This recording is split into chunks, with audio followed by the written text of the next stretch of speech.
I'm a sucker for a good cookie recipe, and this one does not disappoint. It is gluten-free, and I can't wait for you to try it.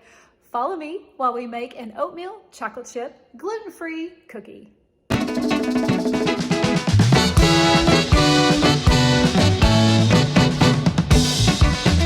Let's mix all the dry ingredients. First up, we have some rolled oats.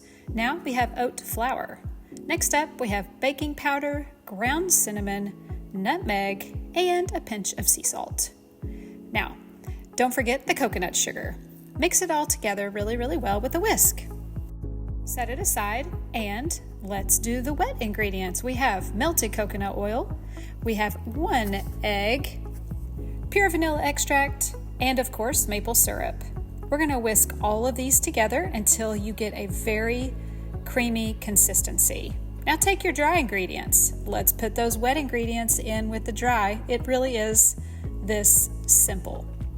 Stir them all together.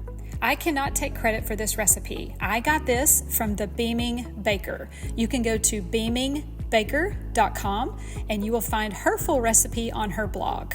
I love sharing recipes that other people create that they have perfected. If it's gluten-free and dairy-free and it tastes good, I'm all about sharing the joy of sweet treats. Now add in your dark chocolate chips, give it all a good mix, cover it, and we're going to store it in the fridge for about 20 minutes. This is going to help everything harden up a little bit more before we make cookies. I am here to tell you once again, we do not have to deprive ourselves of sweet treats.